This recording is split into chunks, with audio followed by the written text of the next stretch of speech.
You played on the offensive line in college here and now back coaching. What's it like coming full circle? It's something that in your career, I kind of had this thought down the road, when you play offensive line somewhere, to maybe one day be the offensive line coach at your alma mater. So that's definitely a special feeling, and it's something that's, very gratifying.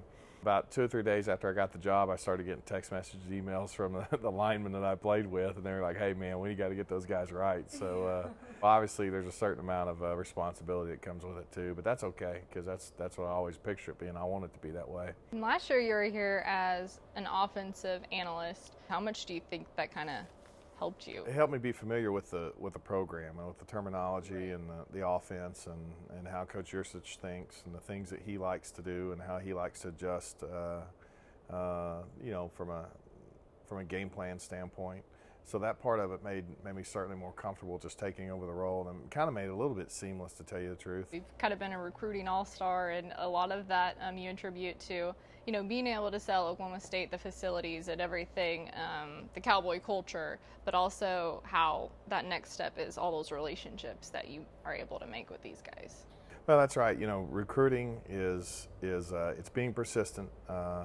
And its relationships. And really, at the end of the day, a young man's going to get a feel for me, and at the same time, I'm going to get a feel for him to see if he's going to fit our Cowboy culture, if he's going to fit our offensive line culture, if he's going to buy into the things that we believe in. Talk to me about the group of guys you got right now. Up front, Brad Lumblade, who started, I think it's be his 3rd year to start, maybe 4th year.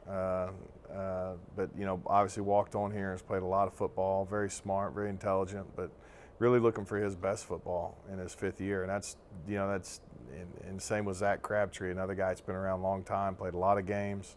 But I asked those guys when I came in, I said, I really need you guys because you're the leaders. You're kind of the bell cows. You're the guys everybody's going to be watching.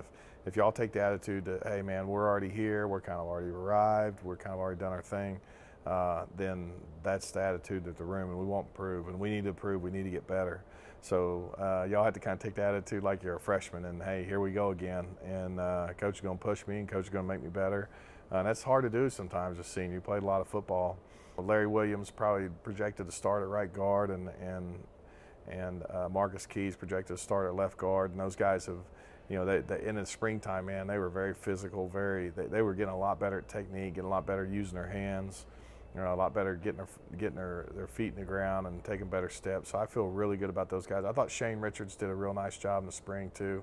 And we got a lot of young guys, in there that I thought really had some nice springs, from Johnny Wilson to Deontay Noel to Dylan Galloway to Tevin Jenkins. There's some young guys there that I think are getting a lot better, and they're going to challenge for playing time this year. And if they don't quite make that cut, I think they understand that their time is just a play away. It can happen really fast. You get an injury or two, and man, you can be out there. And when you get out there, you want the team to be able to rely on you and trust in you and be able to make the plays the team needs you to make. So, but I feel good about those young guys too. I think they're really coming along. Going to be some really good players. Expectations for this season, having the preseason rankings that you guys have gotten so far, and returning so much talent, and it should be a fun one in Stillwater this season. Sure.